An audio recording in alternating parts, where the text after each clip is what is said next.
Good morning from Lancashire, and to our overseas delegates, good afternoon and good middle of the night. And on behalf of Lancashire Business View, Boost, Business Lancashire and the Department for Business, Energy and Industrial Strategy, welcome to the Lancashire International Trade Conference.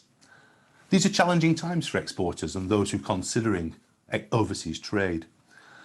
With the end of the EU transition period and the continued COVID crisis, the environment has shifted. Today, we are here to acknowledge the challenges, but we're also here to help provide advice, ideas, steps towards solutions and encouragement.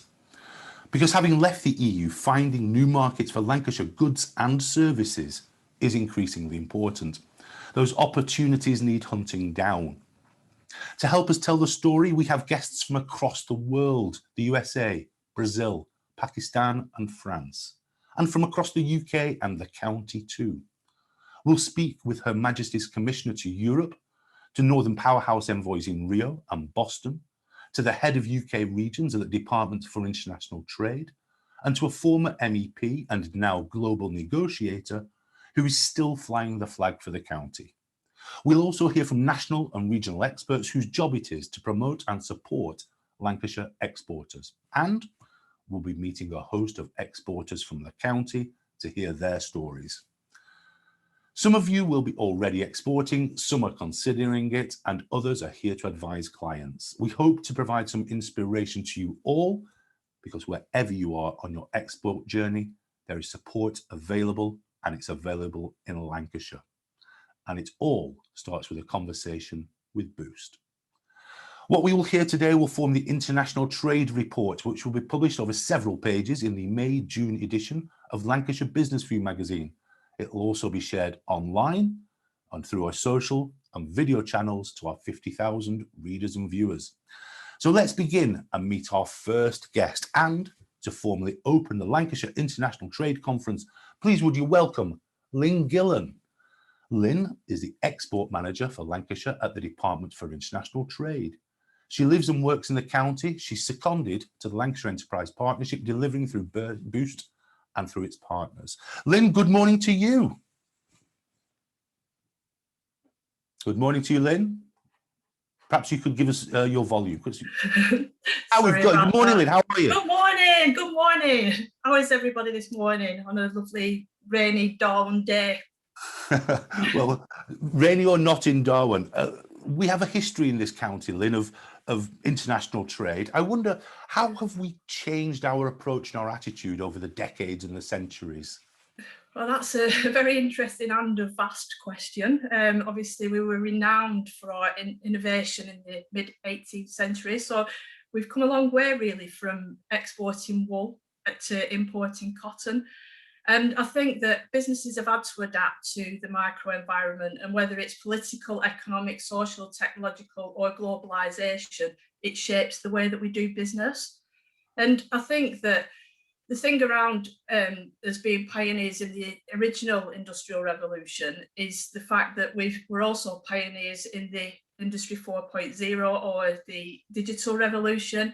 And recently I'm seeing some amazing work around drone technology, around cybersecurity, and obviously we continue to be world leaders in aerospace and advanced engineering. But I think there's a positive that can be found from the pandemic is the speed that we can accelerate business practice. And it's our ingenuity and ability to test new markets without the cost of travel that will make us do business different in the future, especially internationally. And I think we'll also be considering the environmental impacts and also our work-life balance. You mentioned there, Lynne, aerospace has been a dominant part of our economy in the county. And I suppose we traditionally see manufacturing as our flagship export. But what else are we known for? And who wants to buy these products and services? Okay, well, I think we've got a comparative advantage through manufacturing, and the main exports continue to be machinery and transport equipment, chemicals and manufactured goods. And the exports for the county are actually around 9 billion each year, but this equates to 2/3 manufacturing and 1/3 is service sector. And I think in a region that's famed for manufacturing, it's quite surprising that services account for 3.4 billion. And it's This includes things like transportation, retail, financial services, food services. But one of the things that really surprised me about the service sector was actually that 61% of it goes to non-EU markets. So I think it's something that we can really build on going forward. In answer to your question about who wants our products, I mean, the US, Germany, France and Ireland continue to be our main export markets. However, we're seeing growth from China, from Singapore, from South Korea. And almost 90% of the world growth is expected to be outside of the EU over the next 5 years.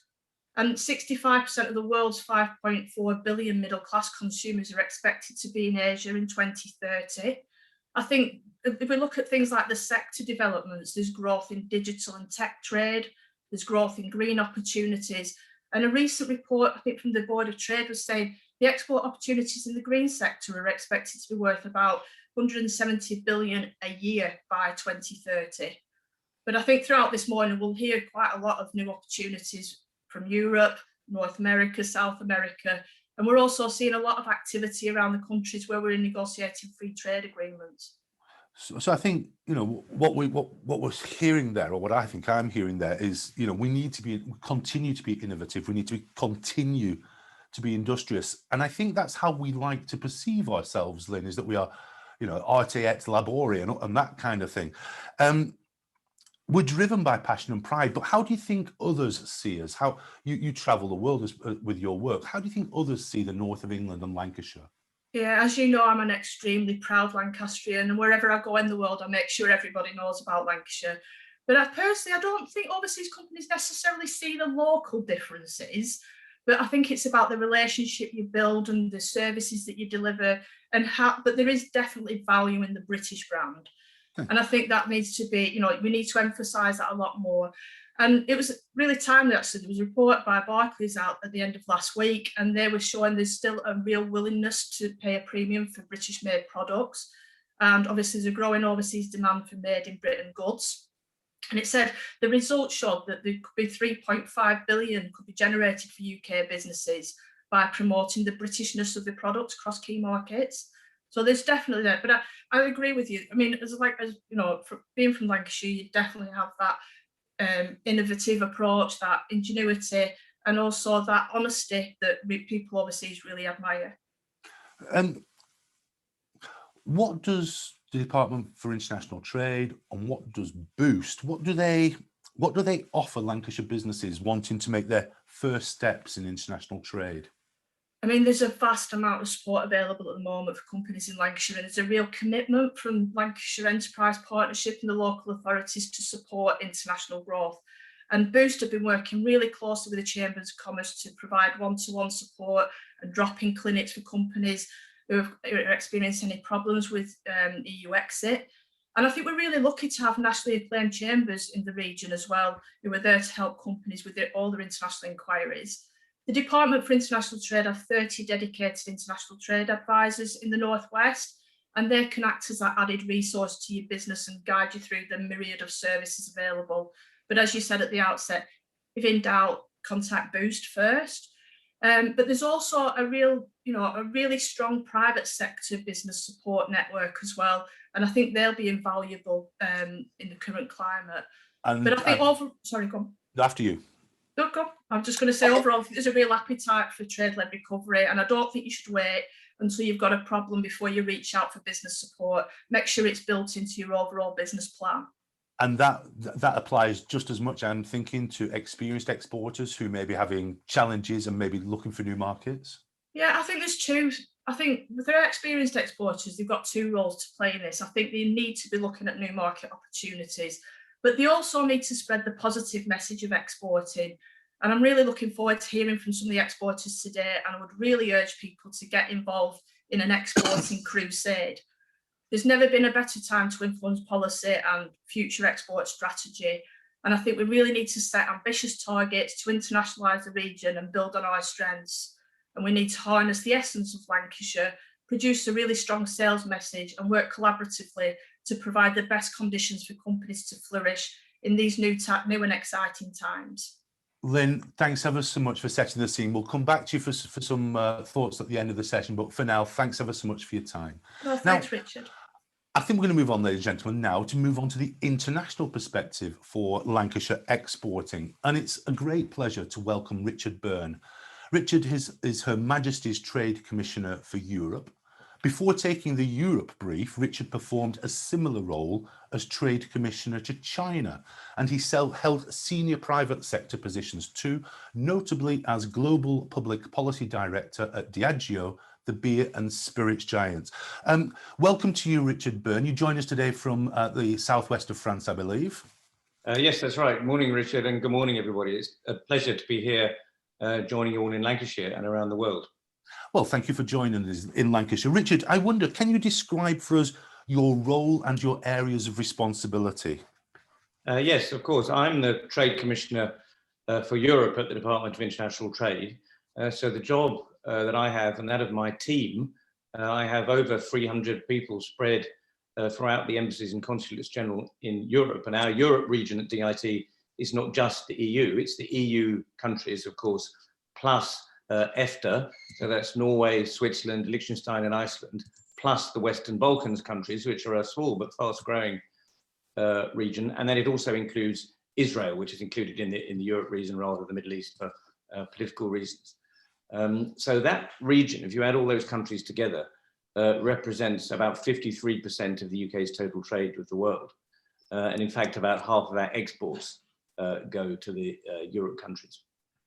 So my job is to support exporters, do what we can to help them identify new opportunities, help them land successfully in Europe, help them with any overseas direct investment, and then of course to work with international partners in Europe to encourage inward investment into the UK to create jobs and successful businesses in all parts of the UK. And as you said, regardless of whatever changes are taking place, the EU and the European nations remain our nearest export markets. I wonder if you can describe for us how opportunities are changing. Well, I think the opportunities are still there, although of course we and the rest of Europe have been hit by, first of all, the COVID crisis, which saw a drop in our exports. If you look at the figures to the end of the third quarter of 2020, they're down about 15% from what they were at the similar period in 2019. And then in the UK, we've had to manage the transition from the end of the transition period of Brexit, which, although I think we were all delighted that we managed to negotiate a trade continuity agreement with the EU, it has led to new complexities and new bureaucracy at the borders, which we recognise exporters have had to get used to. So there was a drop caused by COVID. There's been a slowdown in trade at the beginning of this year as people get used to the new regulations and rules covering exports and of course imports. But we do expect things to improve later in the year. And as you will have seen, the Bank of England recently said that by the end of the year, they expect the overall economy in the UK to be back where it was at the end of 2019. Indeed. Now, I wonder, Richard, for newcomers especially, and now in reflecting on that EU exit and the ongoing pandemic, I wonder, exports may feel a challenge too far, and I wonder how we can best counter that notion. Well, DIT, my department, is doing all that it can to explain the new requirements and processes involved. There are government websites. Lynne knows how to find those, as do our network of ITAs. Gov.uk has detailed explanations of what exporters are required to fill in and the new forms. It is complicated and it will take time getting used to that, but we have an army of people ready to try and explain how these new requirements work, how the health certification works for food and drink exports.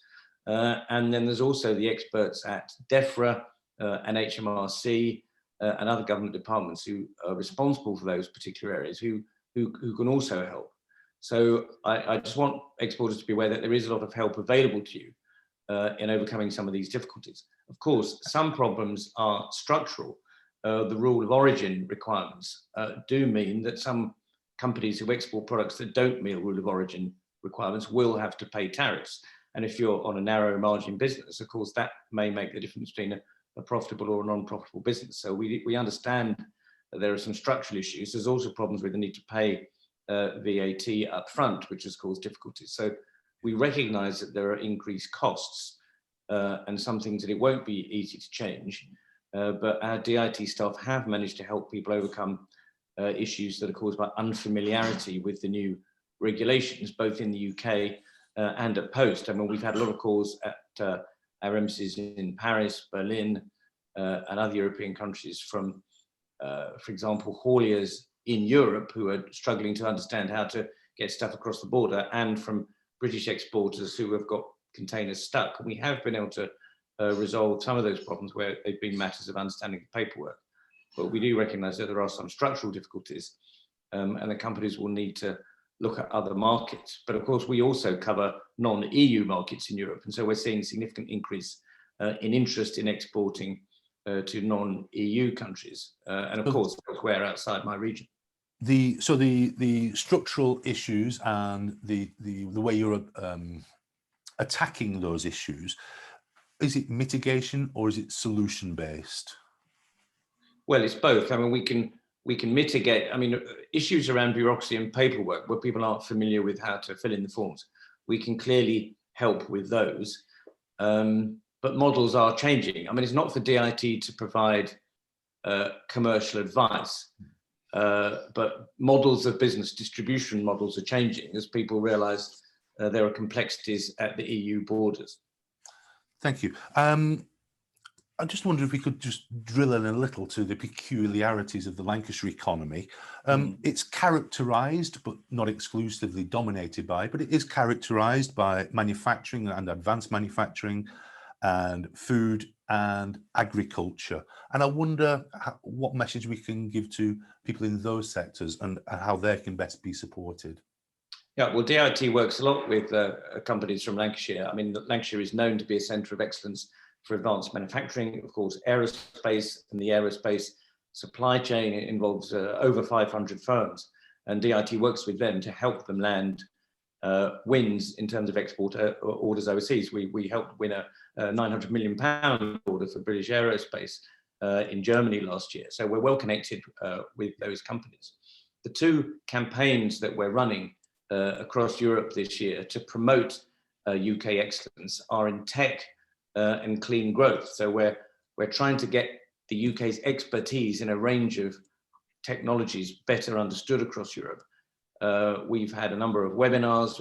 We've had tech rocket ship awards to encourage European companies to identify partners in the UK. And we're continuing to promote the UK's expertise in technology. So Lancashire companies who are looking for opportunities overseas in those areas, I think will find a very experienced group of officials at our embassies with useful contacts. And the other area is clean growth. Of course, with COP26 coming up in Glasgow in October, we're promoting the UK's expertise in clean energy, onshore and offshore wind, carbon capture and so on, in which again, Lancashire has centres of excellence. Richard Byrne, thank you for joining us at the Lancashire International Trade Conference. It's been a pleasure talking to you. Thank you for your time. Thank you. Now, to continue our international theme, our next guest is Sajad Karim. Saj represented the region for 15 years as a member of the European Parliament with particular expertise in trade negotiations and legal affairs. He continues to use those skills as CEO of Haider Global. I caught up with him a few days ago where he is on business in Lahore in Pakistan. Saj Karim, welcome to the Lancashire International Trade Conference. Now, you were an MEP for more than a decade. What did you learn about the business of export and international trade? Well, Richard, it's good to be here and part of this fantastic initiative, which is clearly going from strength to strength. And certainly from my point of view, I'm delighted to have this opportunity to be able to make an input back into my home territory. I mean, being an MEP for the northwest of England for some 15 years really was a tremendous honour, a privilege and pleasure. Something that I found extremely fulfilling. And of course, in the time that I was there, I was able to play a real role at an EU level in our international trade policy. outreach and putting in place the relevant programs and making sure that the policies were delivering what we wanted them to deliver. What did I learn? Well, I suppose the two or three things that really stick out is that whilst in trade terms, everybody always seems to speak about tariffs, that's only a part of the picture. The biggest obstacle that businesses find, other than tariffs, is friction and non-tariff barriers. These are the two issues that really get in the way of making sure that people are able to conduct business beyond their own borders. And this is why it was absolutely imperative that we got as good a deal as we possibly could to make sure that not only were tariffs properly dealt with, but that those non-tariff barriers and that those frictions were kept to an absolute minimum. Of course, it was a very difficult task so far as our relations with the EU were concerned, because for the first time in history, we were actually negotiating a process in reverse. This process was inevitably going to lead to some level of friction. It was going to lead to some level of non-tariff barriers, and indeed some level of tariffs as well, which will come in over time. So I suppose that was, one of the big lessons that I learned from my time in dealing with trade in Europe. You're a vocally pro-European Conservative MEP throughout your career. Where next then for our relationship with our nearest neighbours and I guess with the rest of the world, Sarge? Yeah, I mean, it's a very interesting time period that we are in. Obviously, as a country, we have our own internal market in the United Kingdom, and therefore the preservation of that internal market is now one of the big challenges that we face. I certainly take the view that there is going to be a need for some level of constitutional reform in order for the unity of the United Kingdom to remain intact. And that, in trading terms, has a very direct bearing on how our internal market, the UK internal single market, functions. Then, of course, looking to the European Union, which was our largest trading partner, a huge export market for us. I think over time, I hope we will eventually arrive at a position where we are able to minimize the barriers that are in place, keep trade flowing as freely as possible. But of course, all of that is yet to be determined by the politics and how this flows out. So, I've never really been in the business of making predictions. And that's why I say, I hope that is the direction of travel that we're going to have. And then, of course, we've got to look beyond our relationship with the European Union. And of course, at a UK level now, the government is doing far more outreach work globally than it has done previously. I think much of what we're doing could have been done even though we were in the European Union.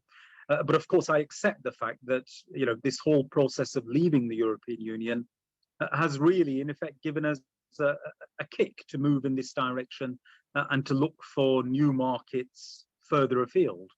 And I suppose, in certain ways, we will see some real successes come out of that. But, in other ways, we may well try but not make the sort of progress that we were wanting to make. But that's business. And I think business people understand that context and that reality. Sarge, can you tell us what your role is now and what influence you might be able to have on Lancashire business?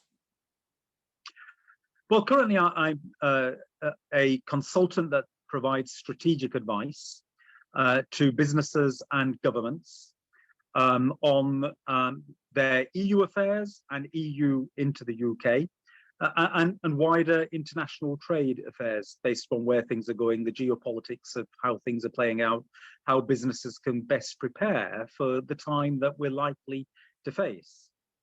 What I'm able to do for Lancashire, and I do every day, is make sure that I'm plugging us away wherever I go. So whether I'm in the corridors of power in Brussels, I make sure that I'm pushing the case for exporters from within the EU to start looking at Lancashire possibly in a different way.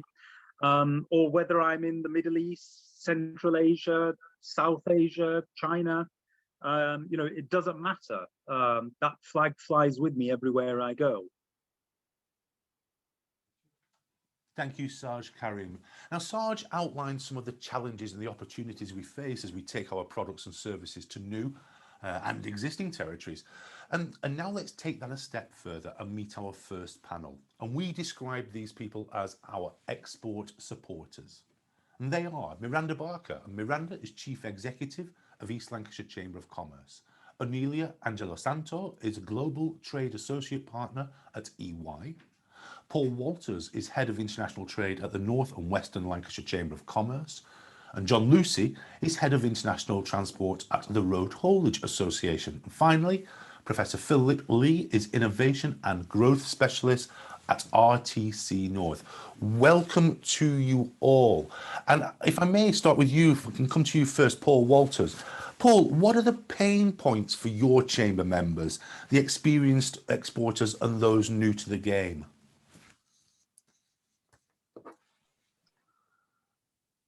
Paul, can you hear us? Yeah, sorry, at that point, my internet chose to freeze. Not to worry. Let's not worry about that. But my question was, what are the pain points for the members of North and West Lancs Chamber, for the experienced exporters and those newer to the game? I think for the new exporter, the biggest issue is fear of the unknown, fear of how they approach international trade. And our job here at the Chamber, along with our colleagues at Boost and DIT, is to take that pain away and explain if you take simple steps, then moving into international markets is the way to grow your business. And you say that it's a fear element. Is there a simple step that we can help people with to get over the fear? Oh, absolutely. I mean, myself, I'm an experienced exporter and importer. So we can talk them through the processes. We can help them understand, it may be a worry about dealing with currencies or dealing with different languages, or a subject that I often think is overlooked, which is dealing with the different business cultures. Yeah. And I feel it's our job at the Chamber to help walk people through these processes, explain how they deal with them and how they can move forward. Because as been mentioned before, I think Lynne mentioned it, there is a demand for British products out there. I've travelled quite extensively, and it always impresses me at how well regarded products and services from the UK are. Thank you very much. John Lucy, if I can come to you, you're at the sharp end, I guess. You represent the road hauliers from the Road Haulage Association. I wonder if you could describe for us some of the issues that your members are facing. And also, I wonder if issues at the ports in the south are creating opportunities for us in the north. Good morning, Richard. Yes, Morning, very good point, really. I think it's fair to say the reflection on the international haulage community at the moment on the UK, Irish and the European side, it's in a state of complete disruption, really, because particularly in this area in the northwest, because much of the trade here is sort of faced across the Irish Sea. So many traders and hauliers have suddenly found themselves becoming international, in inverted commas, overnight. And of course, with all that is the new requirements for the customs, and it's been a very challenging 10, 11 weeks of trade, I would say now. But as you point out, it's a very reactive and opportunist sector as a whole. It's always sort of catches trends at the beginning, whether that's for the better or worse.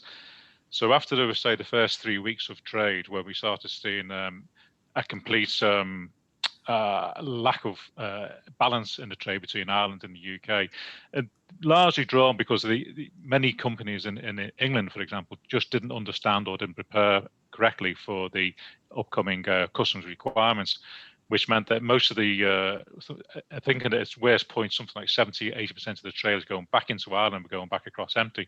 So this then forced prices up and caused just complete imbalance in equipment and so on and so on. This is starting to ease off a little bit now, but there is still preparedness is improving. There's still a lack of customs capacity, and obviously with the RHA, we recognised that early on, and we launched our own customs brokerage at the beginning of the year. And I think so far we've done something like 5,000 declarations, which is nothing in the scheme of things. But you know, we're a new business, and we are serving the Northwest community. Going forward, it's hopeful that the trade's going to increase. At the moment now, the official stats are GB exports are down 41%, imports down 29%. Particularly interesting is Irish exports to the GB are down 50% at the moment. And we can see this is probably a trend that's going to continue. In terms of the Northwest, particularly, the biggest port that's a winner in all of this is Heysham in Lancashire, because their traffic figures are up 27.7% at the moment. And this will continue, I believe, because the M62 corridor across from Liverpool across the Humberside, these ports are perfectly placed to take up the shift in supply chains as trade changes, if you like, away from the southern ports. So, you know, back before Christmas, 85% of the vehicles leaving the UK were going down through Dover Straits. That has changed already, and I would imagine this change will be here to stay. This isn't going to come back anytime soon because the customs requirements are here to stay, really. So in terms of technical issues and fixes that are coming to market, what are you seeing? Initial problems with IT in every which way, really. From the sector side, there was a lack of the correct IT systems to talk to customs systems, and then with the official systems, particularly in our own experience with Dublin, there was a lot of technical problems in the first few days, which was meaning that ships were running across with 2 trailers on instead of 102, and so on and so on, sort of thing. They have been teething problems. They have got sorted out. It's still not complete, because when you imagine you've got 9 new IT systems around the UK's ports talking to the EU customs systems for the first time ever, and then you have the thousands of interactions between logistics companies and traders trying to talk to these systems, there was always going to be challenges, and I think those challenges will remain with us for some time to come, really. But some good news, obviously, for UK importers, if nothing else, is that the requirements for SPS checks for foodstuffs has been delayed from January and July to October and January, which is probably a fair indication that the lack of preparedness in every part of the industry, particularly at our borders, really, where there hasn't been much infrastructure created so far. Thank you, John. Thank you. If I can come to you, Amelia, you are a Big Four player. You work with EY. You have a global client base. I'm wondering, how do you talk to your clients, your marketplace, and show Lancashire and Northern businesses the way forward for export? Yep. Morning, everyone. Thanks, Richard. I suppose on the export side, we've kind of looked at it in 2 ways in terms of looking at the compliance piece and also mitigations and savings. So one, obviously looking at your supply chain to understand what roles in the supply chain, who's acting as exporter, who's acting as importer, and looking at those Incoterms to understand that impact. And it was mentioned earlier around the duty impact, non-tariff barriers. And I suppose it's these areas that are going to maybe lead to potential delays in the supply chain, because, you know, missing documentation, you know, we get calls, goods are stuck at the port, what do I need to do? And it's around, you know, having certain certificates and looking at that duty impact. And I think secondly is looking at the mitigations and potential savings. So looking at that free trade agreement between the UK and EU 27. And I think it was Richard Bernard mentioned earlier about the complexities of those rules of origin, and looking to see, well, actually, as a UK exporter, do my goods originate for duty purposes? So my customer in the EU or whichever country the UK has a free trade agreement can get that lower rate of duty. So again, you're attractive to an EU customer, rather than them thinking, well, actually, it's easier to go to an EU supplier rather than a UK supplier. So those are the kind of challenges we're trying to look at, that whole supply chain flow, and seeing, well, actually, you can be commercially, attractive to the end customer. And so you've described there are some issues that you're helping manage. Are there, products and technical fixes coming to market that will help? And I think what we've done at EY, and this is just a response to kind of businesses we've been helping with, where they say to us, we're aware of the rules of origin, but to look at 4,000 SKUs and apply all those rules of origin, it's just weeks and weeks of work. So, we've developed various analytical tools where you look at the finished product, get the bill of materials, and apply those rules, and have kind of a tool that you could use to help support, customs authority audits if there's a mutual assistance request by the customs authorities. So, and I appreciate there's various tools out there, but we also have developed one to assist businesses. Thank you very much, Amelia. If I can come to you, Miranda, we're hearing there the private sector is coming up with some nice fixes. We're hearing that the public sector is working on fixes. I wonder, what help are your members, Miranda? What help are your members most seeking since the end of the EU transition period? And what concerns are on the horizon? Well, as Paul says, it's the desire for clarity and certainty that's the biggest issue. We have issues where really experienced exporters are sending, 100 shipments out in a week, and 75 of those are being held up due to documentation difficulties, lack of understanding of documentation at the ports, by the freight forwarders, by the lorry drivers themselves about how they actually progress. And we need all of that learning to come up to the point where those blockers are removed. So just get rid of the temporary difficulty. But then you've got longer term issues. You've got the issue of fairness in terms of where our seasoned companies used to be able to ship goods from their supplier in Greece to their customer in Italy, and they're now having to ship those goods into the UK and back out again, and seeing duties imposed on them that wouldn't be there if they were just doing trans-European shipping. So we are getting an unfair playing field, and that will become even worse as the conditions change and we move into the next phase where the duties are imposed in both directions. And it's giving us an unfair playing field with Europe, which is, it's bad for the UK business. And we need that to be removed so that we can capitalize on the opportunities that Lynne was talking about. In the net zero market, it's a huge opportunity for export, and in our really experienced sectors like aerospace, etc. When we talk to our competitors overseas, they say that often we are too expensive, and this is just adding another layer of expense on top of that, and it's damaging the UK's competitiveness. You mentioned it's an unlevel, or I think you may have used the word unfair, an unfair playing field. How do we level it up?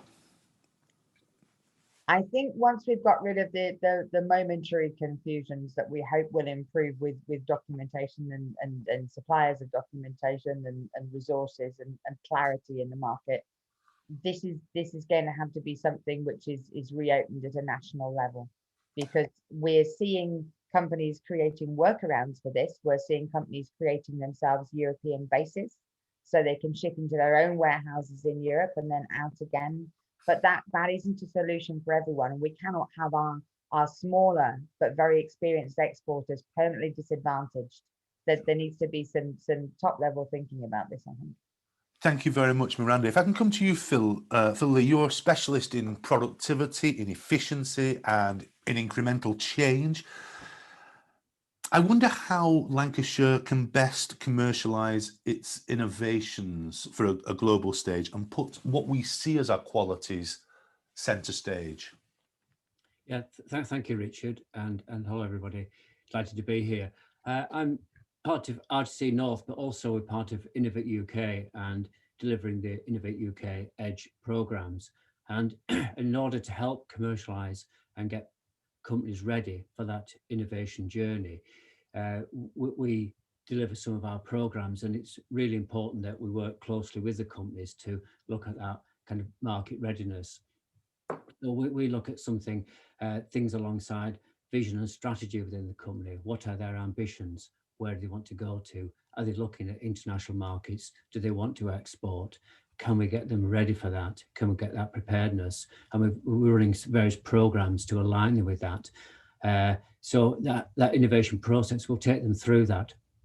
So we sit them down, bring our specialists. We've got around 30 to 40 specialists within RTC North under the Innovate UK Edge banner that can bring these programs to the SMEs in Lancashire and the wider north of England, and obviously into a wider UK PLC. Look at the internal capacity of the company. Does it need a bit of restructuring to be able to do that? Sometimes we've got some SMEs, for example, that the inventor is the CEO. Well, that's fine, and that can work in many times, but it doesn't always work. They may be better placed as chief technical officer, for example. So we'll work them through that. We have radar diagnostic programs that we do, like Growth Mapper and things that will bring the company through to align them with that. Collaboration opportunities. We look at all these areas that we can look at, and where does that innovation or that technology fit in the global market? So, for example, if they're going to Africa, well, sometimes they're looking at technology leapfrogging over there, and working with the African Union Development Agency, NEPAD, which we do closely, that they're looking at these things. The mobile phone is an example of that, where companies and individuals have been able to get going in business because they haven't had to wait for telephone lines to be laid and these kind of things. When we talk about innovation, Phil, I wonder sometimes if we get too tied up with innovation in product, because I can't help thinking, can you test this idea for me? We need to be innovative in our processes, in the way we talk to our markets. We need to be innovative in the way we deal with our people. It's not just about product, is it? No, it's not, because everything's about people underneath, and skills. And sometimes we need to think about, if we're developing something, we might think we're our own in it. But if we don't think about collaboration in that, and collaboration itself is an innovation, and businesses need to think about that. And sometimes they get too hung about it. I want all the IP, I'm going to take it to market, and I'm not giving anything away. And actually, that can be their own worst enemy there. They don't really get anywhere, because 0% of nothing or 100% of nothing is not very much, But if they give something away and collaborate, develop IP, and, for example, work with our universities. We've got 3, world-class universities in Edge Hill, UCLan, and Lancaster here in Lancashire. Work with those. Cumbria would want to say something as well, and Sheffield, because they're all in the county now. Well, across the whole area, yes, exactly. Sheffield working closely with AMRC. So there are many opportunities and collaborative opportunities. Universities work internationally; they have international students. There are opportunities for spin-out companies to. Who's won the bag of jelly babies? First phone to go off today. Congratulations. I'll stop you there if I may. That's really interesting, Phil. Miranda, can I come to you? This is about attitude now. Do we need to change our attitude as business people? Do we need to change our attitude and think international as though it's just part of everyday life? Should we be thinking from the beginnings of our businesses, how far can this go? I think you're right. I think we probably live in an area of the world where people think international sooner than others do, because Paul and I both have examples across the chambers of very small companies that export to 60 and 70 countries around the world. I'll give an example just because I was speaking to them yesterday. Victoria Linen over in Rossendale. They are literally a sort of 12-person manufacturer of the highest quality bed linen you can get, and they export literally to 70 countries around the world, and they are flying that GB flag into the Middle East and into the Far East, where those products are seen as absolutely premium. So I think we do have an economy where it's thought of sooner than in other areas, but there, as we've mentioned, in certain sectors, in aerospace, in low carbon technologies, it's global market, and it's there for us to take advantage of. And we do need to think far sooner about these things, and we need to make it easier for those small companies to move into that area earlier in their development. And I think that's what we've seen damaged during Brexit. our existing companies who already exported, you know, felt a fair degree of knowledge, and in fact they've been hit. But I think what we've probably seen most of in the last two and a half years has been that sort of suppression of new companies moving into exporting for the first time, because they just were put right off because it felt like a step too far to do it early in their development. Thanks, Miranda. Paul Walters from the Chamber based in Preston. Do you share that? Do you share this idea of newer exporters have more fear?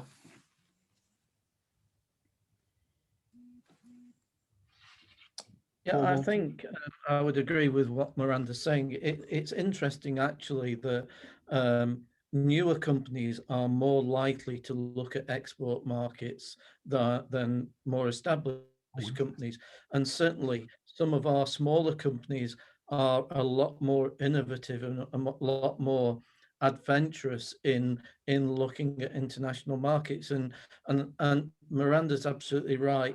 We need to be encouraging them to do that more and helping them to look how we help them throughout the range, from ourselves at the Chambers, at East Lancs and North and Western Lancs, through DIT, Boost have been quite active, as Miranda mentioned earlier, in support with helping companies with getting over the end of transition. So we now should be looking at, once that's passed, what do we do to encourage them to look at the new markets? What do these companies need?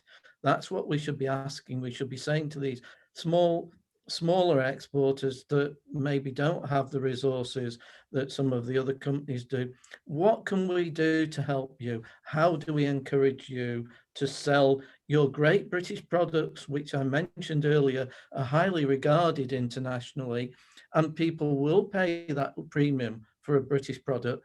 What do we do to help you? Thank you very much. Anelia, can I come to you? We talk about in Lancashire a lot about manufacturing. It's what we talk about. It's in our DNA, if you will. But I wonder, do you think we sometimes put blinkers on our service? And I'm talking to you because you're a service business, but do we sometimes blinker ourselves to overseas opportunities as service businesses, despite what we heard about the statistics earlier? Yeah, I would say so, because I think on the, you know, because I deal a lot with the movement of the goods, and in terms of manufacturing, looking at opportunities to kind of make savings.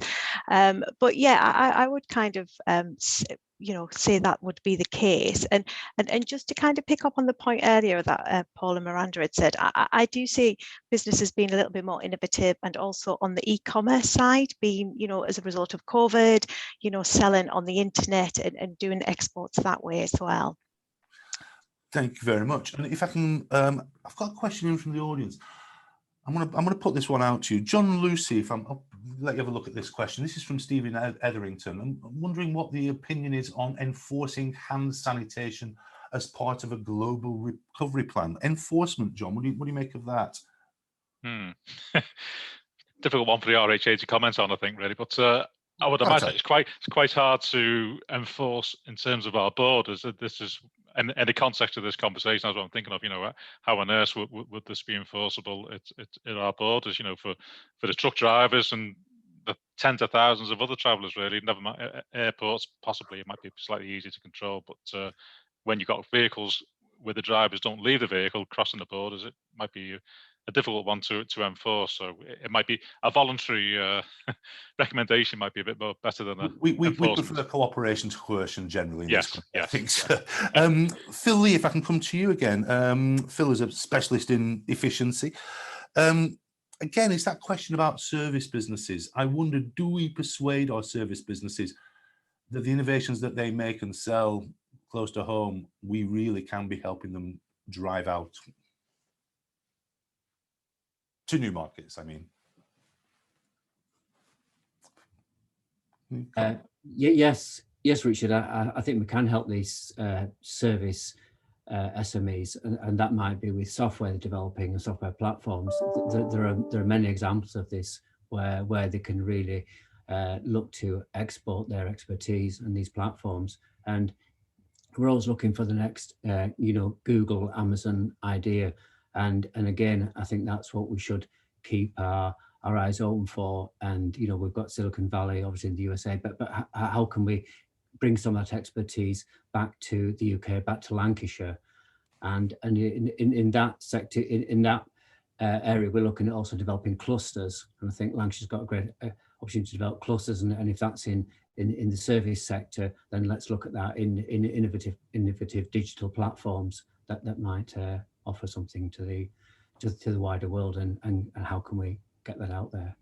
Thank you very much. And I wish I could spend more time with you all, but I'm afraid we have a crammed programme and we're going to have to move on. For now, ladies and gentlemen, please rattle your teacups at home in appreciation of our panellists, the export supporters. Thank you all. Now, there's lots more still to come today. We'll be dialing in guests from Rio, from Boston, and even Yorkshire, ladies and gentlemen. And we have some exporters joining us too. But before that, our next guest is here to share some context on progress with trade agreements with the EU and further afield, and also to give a sense of the support available. Now, would you please welcome Marian Sudbury. Marian is Director of UK Regions at the Department for International Trade, and I had the pleasure of speaking with Marian a few days ago. Marian Sudbury, welcome to the Lancashire International Trade Conference. I wonder, can you give us a sense of the post-EU exit landscape for exporters? Sure. Yeah, well, firstly, Richard, it's great to be here. And yeah, I think in order to answer this question, it's probably helpful if I start by setting the context on trade agreements, why we have them and how they work. And I know that's not something as a nation that we've talked about really over the last 40 years, but we are at DIT, we're creating a framework which can benefit Lancashire businesses, but they'll only reap those benefits if they understand how that works. And worldwide, most small and medium enterprises don't make use of the trade agreements that there are and don't get the benefits from them. And we want to change that. So look, in simple terms, the way that global trade agreements work is that when companies do business outside their country, they have to be aware that countries run themselves differently. Right? So each country wants to control the way it runs itself up to a point. So, for example, there are differences in the taxes charged by the countries like tariffs or VAT, and also the regulations that govern that. But there are also different ways of evidencing safety standards, you know, like CE markings or medical testing certificates. There are regulations that countries have around professional qualifications. So what makes you a doctor? What makes you an engineer? What makes you a market researcher? Those things differ. There are regulations covering who owns data created in that country, and regulations around the movement of people, the need for visas, residence permits, etc. So that differs by country. And so if you turn to the trade and cooperation agreement that we have with the EU, that is a very broad trade agreement, okay, which leaves the UK free to set its own rules domestically and agree the deals that it wants internationally. It doesn't replicate the EU single market or customs union membership. And so there are some new barriers to trade because this is a different type of agreement, but it does significantly reduce those barriers versus if we had no deal with the EU, to do with tariffs, regulations, customs, and with particular benefits for small and medium enterprises. And so I would say that it's important for companies to understand the EU and us leaving the EU in that context of how trade agreements work and the positives that we can get from trade agreements if we use them, but that we have to actually understand them to use them. I wonder what progress we can report to Lancashire businesses on other FTAs that we're working on. Yes, absolutely. So we basically, since we left the EU, we have negotiated, I think, 64 different trade agreements, and those are mainly with countries that the EU already has deals with, and we've negotiated our own deals. And of course, the advantage of negotiating our own deals is that we can negotiate them in a UK shape. And so to give you one particular one, so with Japan, the Japan deal that the EU did was negotiated after we left, or it was finalized after we left. So when we negotiated our own deal with Japan, we were particularly interested interested in having some digital clauses in there, which the EU did not have. And so we were able to put those in on our own deals.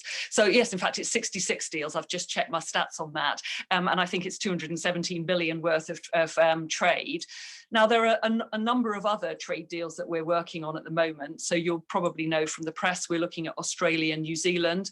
And we've publicly stated that we want to accede to what's called CPTPP. It's quite a mouthful. But the Comprehensive Pacific Trade Partnership is 11 countries in a very fast growing part of the world that we very much want to become part of. As in terms of part of the trade deal that those countries have. Japan is one of those and have said they will support our membership. Australia and New Zealand are also in there. The reason we're really keen to join that particular partnership is those, you all do business, so your listeners all do business, so they will know that if you're in a slow growing market or one that's static, in order to grow, you have to take market share off other people.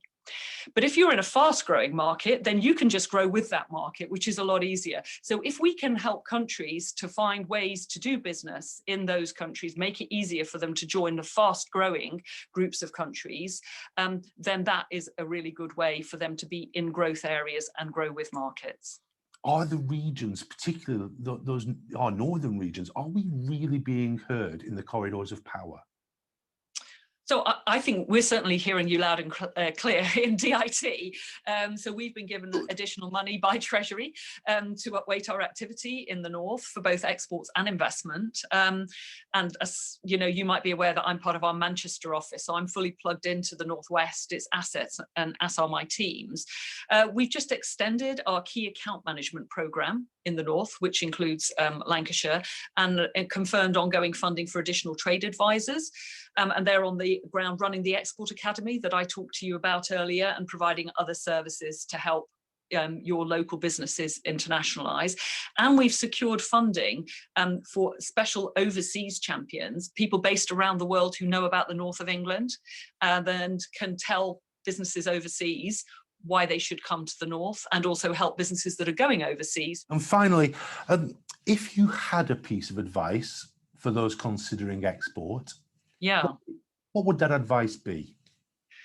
Okay, so I think it would be in two parts. It would be get yourself on one of our programs, because it's always good to talk to other people who are on the same journey as you or have been on that journey. So join a parliamentary export program or come to the Export Academy, and then write a plan. So I know that sounds kind of weird, but actually we do find that it makes a difference, that businesses that take the time to write a plan actually continue exporting, do more exporting than businesses that don't. And having written plans for businesses, when I used to work in the private sector before, and I worked in small and medium enterprises, I do understand why that makes a difference, because you actually really think through what is the best way for this business, where are the risks, where are the possibilities. Now, in the end, much of your plan won't come to fruition, but the thinking that you've done will make a big difference to how quickly you're successful. I think, ladies and gentlemen, Lancashire Business, listen up, make a plan, write it down, and you will do it. Is that right, Marian? That's absolutely right, definitely. Marian Sudbury, it's been a pleasure meeting you. Thank you for spending some time with us, and thank you for sharing your expertise and insight with Lancashire businesses. Thank you. It's been my pleasure, and good luck, everybody. Now, thanks, Marian, and we've heard a lot from a lot of people today whose job it is to help exporters and wannabe exporters. And now it's time to hear from Lancashire exporters themselves. And to help me do that, would you please welcome John Carr, owner of Cheese Matters, David Lenihan, Managing Director of Northern Industrial, Nick Dykins, Managing Director of Slinko, Paul May, who is Director of Sales and Marketing at Universal Smart Cards, and Hakim Adebayi, Global Category Director at Vernacare. Welcome to you all. Nick Dykins, you're a Queen's Award winner. I wonder if you can tell us, first of all, what does Slinko do? And then tell us how helpful it is to be a Queen's Award winner. Hi, Richard. Hi, everyone. Slinko, we engineer, manufacture products for installing industrial cable in energy markets. So our customers are in the renewable sector, oil and gas, overhead lines, subsea, etc. So somewhat niche. On the question of a Queen's Award and how helpful is that, I suppose helpful, obviously, not to start with, because obviously you don't get one until you've been exporting a while. So I suppose, you know, to break into them, it doesn't help to start with, but it's really nice to get one. I think internally, I think it's a big plus. We won our second award, a second Queen's Award last year in April, which was right in the middle of the lockdown. And I sent a text message round to all our staff just to let them know. And I got one back from a member of the production team simply saying, "I'm so proud of our company." Oh, wow. And I replied back saying, "That actually means more to me than winning the award." Do you know what I mean? And it did, and it does. I think in terms of coming back to the question of helpful, as in, you know, will it help build relationships? I think obviously trustworthiness is a fundamental rationale for trying an overseas company. And I suppose, you know, with something like a Queen's Award, which is obviously reasonably well recognised, I think, you know, in certain parts of the world, that will be a benefit for someone trying you. Beyond that, it's how easy you make life for people thereafter. You know, it's not going to be a continuing reason for coming to you by any means. But equally, there are people and places to whom I have spoken who couldn't give a monkey's. So you know, so it is what it is. It's like awards. I think awards, generally speaking, are much better for the intrinsic motivation of your staff than it is for other people personally. Thank you very much. Can I come to you, Paul May? You're Director of Sales and Marketing at Universal Smart Cards. Perhaps you could tell us a little bit about the business. And you're an export champion, and I wonder if you can tell us what it means to be an export champion. Sure. Good morning, everyone, and great to be here with you this morning. Yeah, I'm Sales Director with Universal Smart Cards, and I've taken on another couple of roles during the pandemic, actually, as business has been affected. I've joined a fintech company called DigiSec, and I'm helping a Lancashire business called IoT Horizon take their business forward. That's one of the fastest growing businesses. As an export champion, yeah, I was delighted to be invited by DIT to join the. I think there are a couple of hundred export champions around the country. I'm really just happy to share my experience and how we've been successful in exporting with new exporters. And exactly as Marian said a few moments ago, stealing my thunder, the thing I really wanted to say was have a plan. That is absolutely the way. Even if it's a one slide, this is what we want to do. This is the market we want to attack. This is why. Just have a plan. That is the message I always give to new exporters. I wonder though, Paul, having a plan is a great thing, and you will have had a plan, I'm sure, to deal with the the Brexit transition. But did you have a plan in place for a pandemic? And I guess how have you had to change those plans, the ones that you made some time ago before all this? The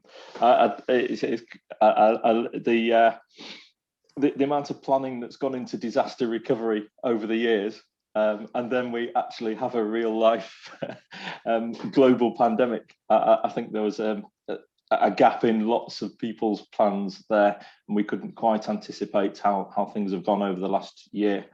I've been luckily, blissfully unaffected by the pandemic. In fact, I work in contactless payments, and contactless payments have absolutely mushroomed through the pandemic for obvious reasons. You know, it's a hygienic way of paying for stuff. And recent figures, 90% of transactions in the UK, 90% are now contactless, and that's incredible growth from only 5-6 years ago. Much faster growth than the adoption of mobile phones, for instance. So it's been, I say it quietly, but the pandemic has helped my business. Thank you for that, Paul. You can say it as noisy as you like. You can trust me, I'm a journalist. David Lenihan, if I can come to you. David, I'm aware of some of the things that you do in your business, but perhaps you could explain what your business is. And then, explain what your business is. And the question I have for you is, do you target markets specifically in a strategic fashion, or do you service them as needs arise? David? So the business Northern Industrial, we work with manufacturers, and we help them with problems with obsolescence with machine parts, reducing the downtime. Last year we exported to, I think, 132 countries. Wow. So all over South America, Africa, you name it, we've exported to it. Obviously, aside from dodgy countries, I'll put that caveat in. It's quite interesting to hear some of the other panelists talk about plans and stuff like that. I mean, how we've grown from exporting to Ireland like 12 years ago to exporting to 132 countries has been almost planless, I would say. We took kind of an organic approach to it, really. We have a website where we sell our automation parts. We took a principle that once we looked at the analytics of a site, we could see where our visitors were coming from. So we noticed we were getting a lot of visitors from, say, Italy, which was the first country we kind of branched out into.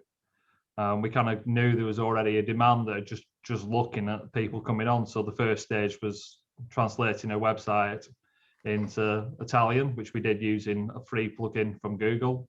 And then later steps, we then started thinking, well, what else can we do? Or we'll employ an Italian speaker. So we employed somebody who came over to live in Manchester. And then we've done that organically, and now we've exported all over the world. We've got an office in Mexico now. We're soon to open one in Germany, but it's kind of gradual baby steps. It's not like we don't go from one. We're not exporting. Let's get a plan and do this and do this and this and open up in Germany. It's been really organic, and I'd say it's really easy to export these days, because if you want to sell, if you're selling products, you can sell it on eBay, and they've got a global export program which handles all your shipping, all your costs, all that kind of stuff. So your customer just basically finds it on eBay, orders it, and sells it, and that's a good starting point to find out where your demand is worldwide. I think this is really interesting. We've got two very distinct approaches. I'm not saying it's not planned, David, but it's not planned in the same way that Paul was describing planning. And you talk about these baby steps, and I wonder, if I can come to you with this, Hakeem, do you think, Hakeem, that sometimes we overthink the idea of export and forget that baby steps are where most things start, as David described? Yeah, I probably think so. I think that the answer is somewhere in the middle, isn't it? And it depends on the business that you have, which determines whether you go full planning or you're doing baby steps. But I think generally the baby step approach is the way you're going to do it, and most businesses do evolve in terms of, yeah, we want to export, and then, well, how do we do it? And then, okay, so what would be the best market for us to go into? And a lot of that sometimes comes from inquiries, as David had just mentioned, that you get an inquiry from somewhere, you're selling online, or you're selling in a specific way, and then you start to realize that that market is going to be a lucrative market for you, and you start selling into that market. And what tends to happen, and obviously the panelists will know this as well, as you start selling into more and more markets, more other markets start approaching you, and because you start to get more of an international global footprint. And the more you get that, the more countries that start approaching you, which then allows you to start picking and choosing to an extent of where you think is the best place to next go to. Understood. I wonder, can you tell us a little bit, Hakeem, about Vernacare, and how did Vernacare begin its export journey, and where's it taken you? Vernacare is a infection control healthcare company. We focus on infection prevention rather than infection control. So we started our export journey over 25 years ago, and there's several products. I'll just briefly, just so you can contextualize the business. So if you've ever been into a hospital and you are bedbound, so you can't get out of bed, in the UK specifically, when you're giving something which looks like a paper mache bowl to be sick into or to toilet into, that's what Vernicare make. We've so very exciting stuff. So we've expanded over the years for acquisition. So you've seen lots of pictures on TV recently with Boris and his band of merry men taking pictures, giving injections, and you've seen yellow boxes where they put, which are sharps containers. That we also make those. So we make a variety of healthcare products. Which, you're on the telly and everything. That's fame. Oh yeah, we are. Yeah, that's always been our aim ever since we started. So we started Export over 25 years ago. We were then probably what I would describe as a UK core company that exported a little bit. We probably started taking export a lot more seriously about 2014, 2015, where at that point, exports were about 5 to 10% of our overall turnover. Our turnover then was about 30 million. We're now in 2021 going to turn over about 90 million, and exports are about 40% of our business. I'm using those figures because we've actually just acquired another UK healthcare company, so those figures will drop to about 30% actually. So I prefer the 40% figure. But so that's where we are, and so it's been quite an exciting journey over the last 5 or 6 years to grow that pretty much exponentially. And so it's been a quarter of a century or thereabouts. What kind of strategies have you tried? What have you had to discount, or is it territory by territory? We probably in the early days we started with the standard thing. You went to some exhibition, somebody popped up to you and said, "Oh, we could sell that product for you in Romania," and we'd say, "Oh, fantastic!" And then about 5 years later, we realised that we knew nothing about sales in Romania and we hadn't sold anything. So then we moved to a strategy of, okay, so do we have our own subsidiaries in some of these countries, which we did. So we've now still got a wholly owned subsidiary in Canada. We did have one in South Africa, which didn't go too well. So we started then looking at the distributor model, and that's what we've done predominantly in most of our markets for the last 25 years, but probably it's only in the last 5 or 6 years that we actually had a specific distributor strategy. Thank you, Hakim. If I can come to you, John Carr. John Carr from Cheese Matters. First of all, can you tell us a little bit about your business, and then perhaps describe for us some of the challenges you and the cheesemakers are facing? Yeah, good morning, everybody. Hope you can hear me. Yes, sir. Fantastic. Yeah, I mean, we export cheese from the region, and as it's a product of animal origin, that's come with its own challenges for health certificates and importing, and really we very quickly analysed once the Brexit deal was going to, or Brexit was going to happen, that we needed a bridge across in the EU to handle all our imports. So in 2019 we set up our own wholly owned subsidiary in Holland, and now essentially I'm learning the delights of Dutch VAT. I have a fiscal representative somewhere in Ghent, and yeah, we were in the first 3 months of the year, we've done about 150 tons of exports into the EU, and all our customers have got the cheese on time. But I would say every shipment has an extra cost of around about £700 over pre-Brexit, and at the moment we have to absorb some of that. Our customers are absorbing some of it, and it's a learning process. Can you contextualise that, John, for us? £700 per shipment. What would be the value of a shipment there?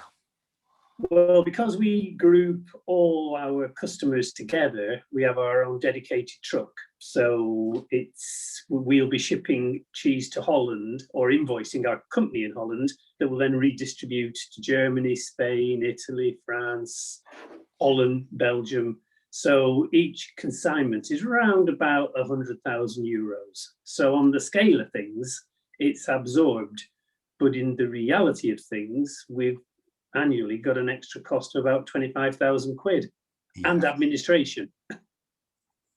Thank you for that. I wonder if this is a question I'm going to just throw around the room.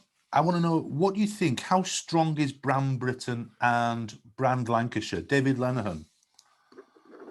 I think we've trying to over egg it really in some ways. I do think there's a there's something to be said about, you know, being British and being from Lancashire. But I think a customer just wants a good experience. I don't think it really matters where you're from and what you do, as long as your customer experience is good. So they want fast answers, they want the right answers, they want a good product, and if you can deliver that, all the well. But you know, I just think it's a global marketplace. We can export everywhere in the world, but you know, on the other side of that, somebody from Poland can export everywhere in the world as well. So you've got to be good. You've got to be good at what you do and offer good value to your customer, really.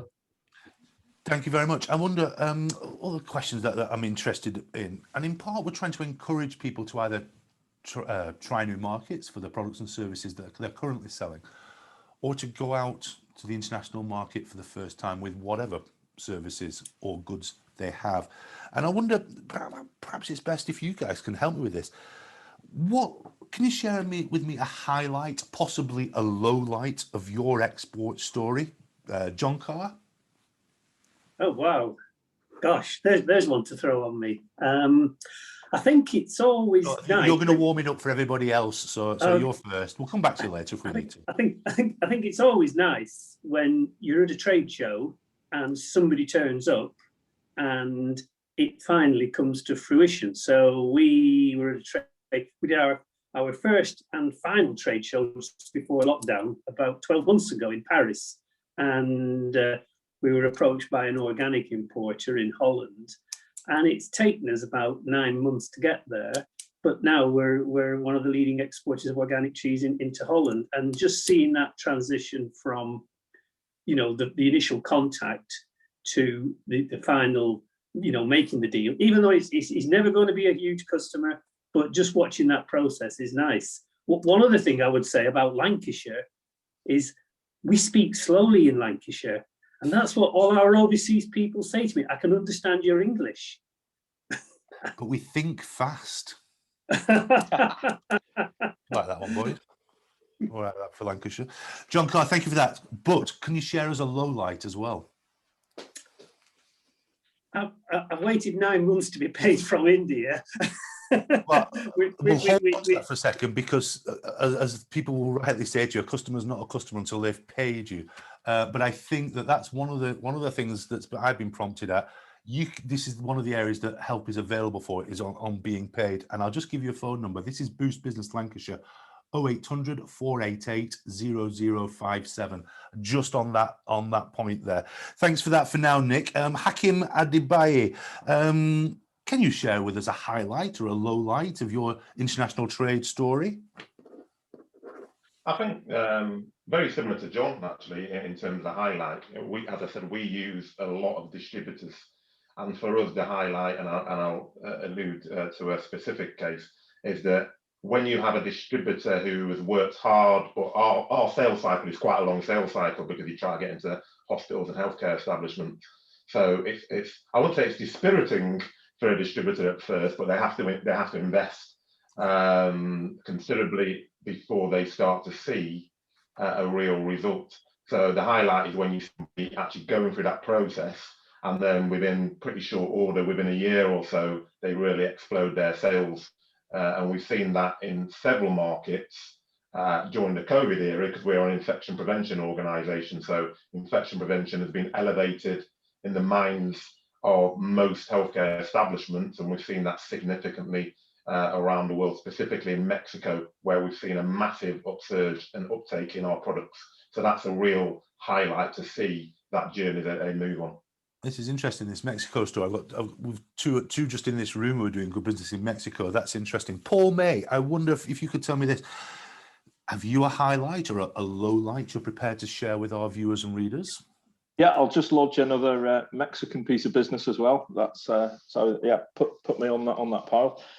Highlights. I've always enjoyed exporting, and it's just the kind of the stories and the kind of exotic nature of overseas, rather than selling in your local There's territory. Nothing wrong with selling stuff in Oswaldtwistle, but I take your point. Yeah, I remember many years ago I had to do a method statement for an instalment of some crypto equipment in Nepal, and the method statement involved a yak.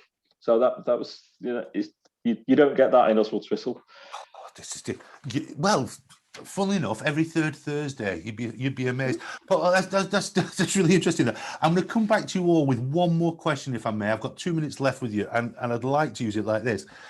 This is a question for all of you. What's the best piece of advice you've been given in terms of international trade? Paul May. Best piece of advice, get help. It's a well-worn path. We've been doing business as human beings for thousands of years. Other people have done it before. So don't reinvent the wheel. Go and find out how to do it from other people who've done it well. Ladies and gentlemen, if you are based in Lancashire, your first port of call will be boostbusinesslancashire.co.uk for that help. Hakeem Adebayi, what's the best piece of advice you've been given in relation to international trade? I think choose carefully. Could you repeat that, please? Sorry, Hakeem, could you repeat that, please? Yeah, sorry. I said choose carefully. I think that is, and it covers a wide range. So it's choose carefully in terms of the markets you go into, choose carefully in terms of the distributors that you decide to use, choose carefully in terms of what model you decide to use in those countries, and choose carefully your customers, because as I think it was Paul or John just said, I think it was Paul who just said about not being paid in India. Yeah, I think we've probably all had that experience. Indeed. Nick Dykins, Queen's Award winner. What's the best piece of advice you've been given for international trade? I think, mate, I think David touched on it before when he just said, you've got to make it easy. You know, if you're 7,000 miles away from a customer, that's your problem, not theirs. So you just need to make the buying experience and the product specification and compliance and any other issues that might be problems for you, your problems, not theirs. Thank you very much. John Carr, to you, what's the best advice you've been given in terms of international trade? Yeah, just repeating what everyone else has said. My old boss, when I first started, always said to me, the customer's problem is your problem, so solve it. And that's what everybody else has said. It's on you. David Lenihan, is it on you to solve your customers' problems? And if it's not, or if it is, what's the best piece of advice you've been given for export? Just do it. Basically, just go and do it. Don't think about it too much. Just give it a blast and see what happens. It's all fun and games, isn't it? What could possibly go wrong? Ladies and gentlemen, would you please thank Paul May, Hakeem Adebayi, Nick Dykins, John Carr, and David Lenihan. That was fantastic, gents. Thanks ever so much for your time. Now, ladies and gentlemen, coal to Newcastle, snow to Greenland. How about plastic boxes to China? It all starts with a conversation. And I'm going to let Tony Grimshaw of Whatmore tell his story.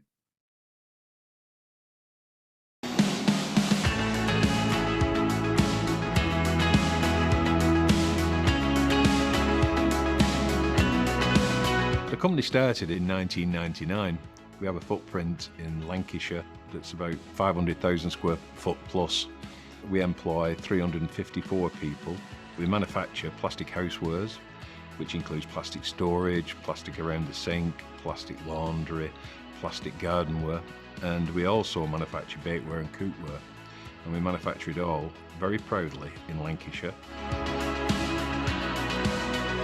Investment is like the key to this company, and it was the first real investment in 2007 in new machinery. And the boss just said, well, what are you going to do with all this surplus production? What about export? So we sat down and looked at it logically with the help of DIT, with the help of East Lancs Chamber of Commerce, with the help of LEP, with anybody's help who'd give us some help. The plan was activated with our first exhibition in February 2009 in Frankfurt, Germany.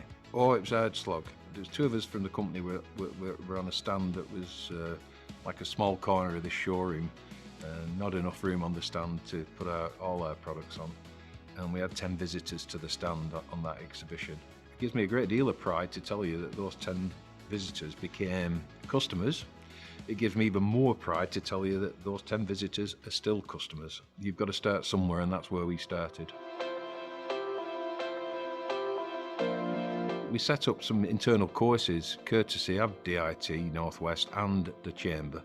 Distribution, at finance and at sales. And got everybody concentrating on export, and the mindset changed, as opposed to you can't export a bucket to China, to why haven't we exported a bucket to China? It also did another thing as far as we were concerned. It improved our operation immensely.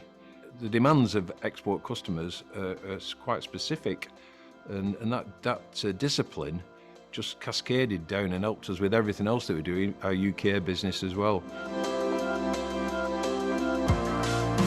We started with an exhibition. You don't have to start at that level. If you want to start in a smaller way, just put an office junior on the internet, looking out for potential customers for your products. You don't have to spend trillions of pounds. A couple of quid on wages will do it.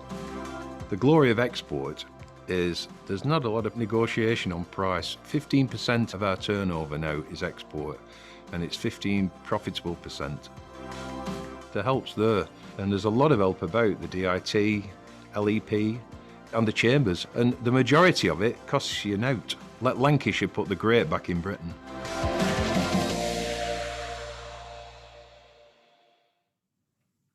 And thank you to Tony Grimshaw and our friends at Whatmore. Whatever next? Boxing trunks to Vegas? Stay with us for that. No, really, that's coming soon. But before we bring you that, I want you to meet some of the people on the ground working on behalf of Lancashire and Northern Powerhouse businesses. As we've heard, more of these posts are being advertised and filled around the world. But for now, Carolina Silva is our representative for Latin America and the Caribbean, and she's based in Rio de Janeiro. Hannah Webb is our representative and responsible for the United States, and she joined us in this conversation from Boston. And Ben Zwolinski is the Northern Powerhouse Overseas Officers Programme Manager. I'm sorry to say, he drew the short straw. Today, he's in Leeds. Carolina, Hannah and Ben, welcome to the Lancashire International Trade Conference. And first, can I ask you this? You represent big areas, Carolina and Hannah.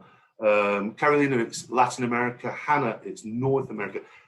Is it possible to make generalizations, Carolina, about the nature of trade for exporters within Latin America? Definitely. So LATAC, and when we say LATAC is Latin America and Caribbean, because we do represent Caribbean as well, is huge, right? So just to give a perspective, it takes about 10 hours to go from Sao Paulo to Mexico City. And that, I mean, you can cover the whole of Europe just on that. So it's a massive region.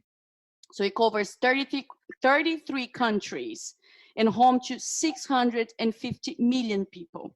It is one of the most urbanized in the world. So it's definitely a destination that cannot be ignored. Obviously, we do have the big countries like Brazil and Mexico being the biggest ones, but we do have Argentina, Chile, Colombia, Peru, and obviously Central America and the Caribbean. Brazil and Mexico are part of the G20 group, so it's huge. Spanish, Portuguese, and English are the three most spoken languages, but you can see that, I mean, we do have the similarities of actually doing business. So definitely Latin America and Caribbean, we recognize as a big trade destination for UK companies. Hannah, from your perspective, is it possible to characterize North America? And no, is it possible to characterize North America? Sure. So I would say overall, it's a pretty accessible market for companies. I am focused on the US market. So just to give you a little perspective on the US is about 40 times the size of the UK. So it's quite vast. And I would say it's also important to recognize when you're looking at the market that it is made up of different states. And so essentially each state is really its own market. So as you're looking to come into the United States, it's important to recognize which state, which city even, that you're going to target and make your form your market entry plan, around the regulations and rules that might apply to each state that you're selling into. Sure. I wonder if you could tell me, Hannah, what are the opportunities? I mean, it is great to know that you are out there on the ground representing Lancashire and Northern businesses.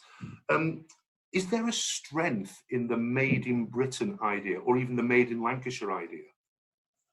Sure. Yeah, I think, generally speaking, the US and UK have a very strong trade history, strong current trade relationship as well. So that's going to benefit companies. I think there's a lot of similarities culturally speaking. Language is pretty similar, although the accents can get you here and there. So I think, there's definitely enough to build on, which will help US companies recognize the value of working with UK companies.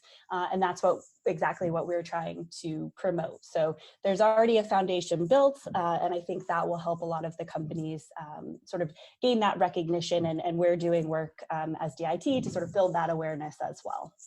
And from your perspective, Carolina, is there a culture in Latin America and the Caribbean that recognizes British products?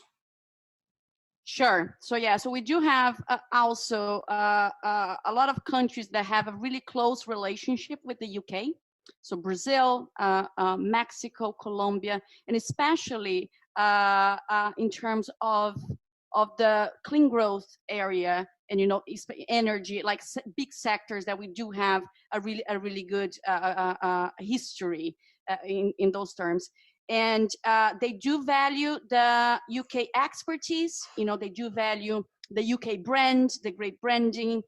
So not only governments request and ask for our support in terms of especially the trade recovery from COVID-19, how the UK can support governments across the region, but also private stakeholders and companies that really appreciate the technology, the innovation, and the cultural history that the UK brings. What are the key challenges, and how can you help people hurdle them?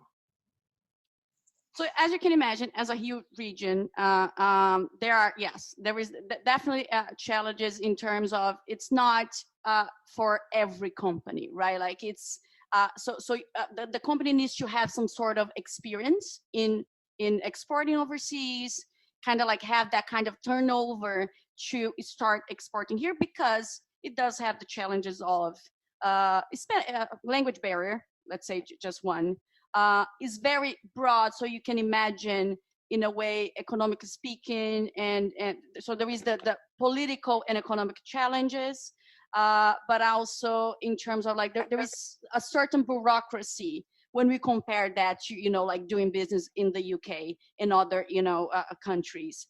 But there are, we have a whole team here that can overcome those barriers. And Hannah, how about you? What are the key challenges do you feel for Lancashire and Northern exporters and UK exporters operating to the USA and Northern American territories?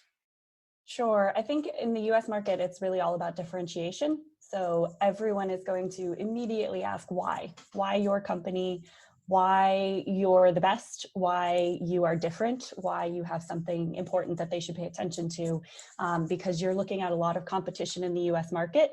There's a ton of opportunity, but that means everyone is trying to get in. So it's really important to be able to immediately and quickly sort of have that elevator pitch prepared. Why is your company different? Why is it special? Are you more innovative? Are you faster, cheaper? Are you providing a service that hasn't been seen before? And it's really important, again, to sort of hone that message so that you can gain traction quickly. Gaining traction can be hard. You do need to find the right partners. It's still important, even though you can probably get a little bit more access. It's important to find the right fit for your company. So I think really focusing on that sort of quality over quantity piece when you're looking for partners and building your network, you want to make sure that it's the right person and the right partner for you. And then staying focused, I would say, is a big challenge in the States, and probably Carolina feels this as well in Latin America. I wonder how the work that you do generally is helping Lancashire and the North reach those new markets in a more general sense. Absolutely. So we're in the process of recruiting 14 overseas officers around the world, of which Carolina and Hannah are 2 of them. So they're covering both investment and trade, 9 people covering FDI, 5 on the trade side. And this is the first time that we've had this UK region's presence in the overseas network for DIT. So it's a really fantastic opportunity for us to help some of our businesses to enter new markets, to think about places that they maybe don't export to at the moment, and to really take advantage of some of the opportunities that are growing really rapidly around the world. Carol and Hannah have both spoken about the speed with which some of these economies are growing, with which some of these sectors are growing as well. Emerging technologies that really are throwing up huge numbers of export opportunities for us. It's a really exciting time, I think, for Gillen Powerhouse. What kind of support then can we offer new exporters? So we can talk new exporters through how they can develop an export plan, which markets might be suitable for them, where their products or services might be well received overseas. So yeah, I'd really encourage any new exporter to get in touch with us. What's the best advice that you've heard that you can share with our audience? Hannah? Sure, I would say that companies really need to do their homework when they're looking at a market. So I think sometimes the assumption is that the US is an open market and very accessible, but that doesn't mean you can't, that you shouldn't put in the work behind getting there. So, you know, do your homework, stay focused, like I said before, you know, stay focused on your strategy. So if you're working, you know, with DIT and export advisors, your international trade advisor, they're going to help you through building out a very focused strategy for your export markets. Thank you for that. Carolina, what would be your piece of advice? I think one thing is specific about Latin America and Caribbean, it's all about long-term relationships. Long-term investments will lead to long-term businesses. So it's really like, you know, building this network, growing it is what it really counts. So relationships is what it really matters here in Latin America and Caribbean. Thank you, Carolina. And Ben, what's your top tip for Lancashire businesses? At the risk of repeating myself, but I do think the best thing you can do is talk to DIT. If you're a new exporter, and you can talk to an international trade advisor. If you're an experienced exporter but looking at a new market, we'll help you to explore into those new areas. So definitely talk to us and build those conversations with our teams. I think the message, ladies and gentlemen, is there's homework to be done, but you don't have to do it on your own. Please thank on all our behalves Ben, Carolina and Hannah. Thank you for your time. Well, it's good to know there are feet on the ground overseas. But before we open for networking, please welcome back Lynne Gillen. And Lynne, her feet are very, very firmly planted in Lancashire. Lynne, what are your takeaways from this event? Well, it's been an absolutely amazing event, to be honest. And it's been great to see so many different viewpoints as well, and so many encouraging messages. And for me, I mean, you know that I'm dedicated to Lancashire now, and it's so encouraging to, I don't know, it's an absolute honour to work with so many great companies and advocates of international trade. And I think you hit the nail on the head really about there is homework to be done, but there isn't a need to do it on your own. There is so much support out there, like you said, from Boost, from the Chambers, from DIT, both nationally and internationally. And Lynne, from fellow businesses, you hear the stories from the exporters themselves, and it does change the colour of it, doesn't it? To me, that is one of the most important things. I've been doing a lot of work around the barriers that companies perceive around international, and a lot of it's attitudinal. And I think the only thing that can get over that is sharing the experience of your peers. And I think it's that way, if they could do it, why can't I? And it's very much like that. And I think there's a lot to be said for collaboration. I think that comes across quite a lot in the messaging. But to me, I just think that, I mean, the export champions are brilliant because they give up their time and quite often, just to share their experiences. And I think, like I said, for companies, they tend to get that sort of confidence from each other. Yeah. I mean, in a sense, one of the things that we like to do as a business is just ask other people, how was it for you? And I honestly, every time you ask somebody that question, they're really happy to help you with it, aren't they? They definitely are, yeah, definitely. I mean, I don't know any exporter that's not willing to share a good news story. So I always think that it's like they really want to tell, how they've achieved what they've achieved. But I think one thing that came through, I think, from the sports side of things is the fear that's there and the confidence. And I think really, throughout this conference, I really feel like there is an optimism. And I think that's what we need to build on. We need to build on that confidence and optimism. And, I think it's been an absolutely fantastic event. I've really loved it. But I think we all, let's reflect on that fear. I mean, that fear is perhaps seen by trying to climb to the top of a mountain rather than just making it up the first 100 feet, because it's those baby steps that we've heard described a number of times. Everything starts somewhere, doesn't it? It starts with a small thing. It doesn't start with a big thing. Yeah, definitely. And I think David said that, didn't he? He was saying about gradual baby steps and it being very organic. I mean, some people do like to plan, and I think it's that where some people, you know, like I say, it does grow organically. But what I'd really like to say is I'd really like to challenge everybody. If you're not exporting now, just look at one market. Look at one new market and look at the potential in that market. If they're exporting already, then look at another market that you've not considered before. And if there is that support out there, so think about where you want to be, and then bring in the, you know, the relevant people and make them do the research for you, you know, and help you to look at the difference it'll make to your business. And let's not forget that, ladies and gentlemen, that is why people like Lynne are here. They're here to help answer our questions as businesses and help us hurdle our difficulties. I mean, Lancashire Business View as a magazine is unapologetic in encouraging businesses to stretch their wings. I mean, if our guests have been inspired to either start or exporting or look at new ways of exporting, Lynne, who do they call? Well, have you seen throughout the conference today that, you know, the chambers, DIT and Boost are really prevalent within the region. So that'd be my first point of call. Yeah, definitely. And I've actually been bringing together quite a lot more at a strategic level an international trade working group, which brings in all the different stakeholder partners. So I'm really looking for companies to feed back their experiences and how we can mould the Northern Powerhouse strategy and also ultimately the national policy.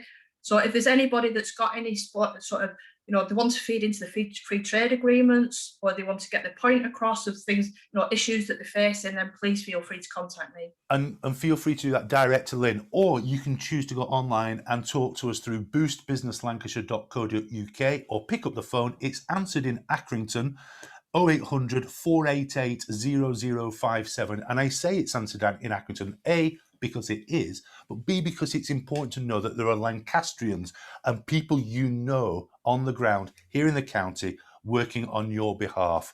So thank you to Lynne, and thank you to all our speakers and panellists. Let me remind you who they are: Marian Sudbury, Richard Byrne, Sarge Karim, John Carr, Miranda Barker, Onelia Angelo Santo, Paul Walters, David Lenhan, Ben Zwolinski, Carolina Silva, Hannah Webb, John Lucy, Philip Lee, Nick Dykings, Melissa Anglesea to come, Paul May, Hakeem Adebayi, and Tony Grimshaw.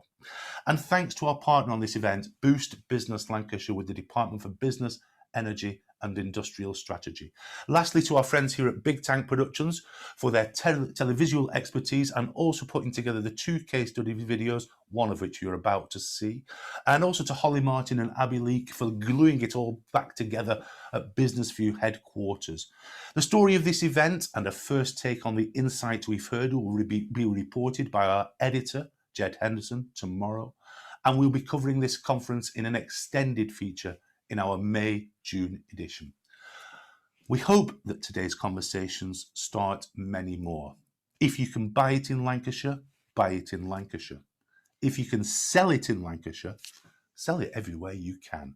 And our friends at Boost can help. Now, did I say something about boxing trunks?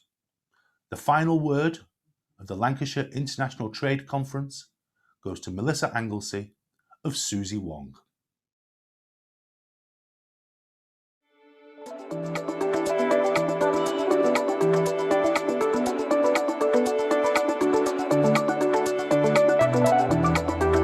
My name's Melissa Anglesea. I'm Creative Director at Suzi Wong, and we make fightwear for professional fighters and amateur fighters all over the world.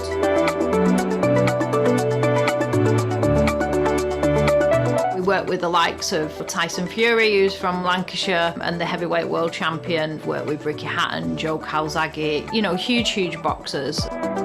Initially, we started off just UK based, and our clientele was mainly UK based. Obviously, with the innovations in internet, you know, websites, Instagram, social media, people were able to see our product all over the world. The British stamp holds a massive, line of quality. People know that we were great at manufacturing and still are great at manufacturing. And so you put a British stamp on something and people instantly go quality. So definitely, if you're thinking about exporting, speak to Chamber of Commerce, because definitely it is something within everybody's reach.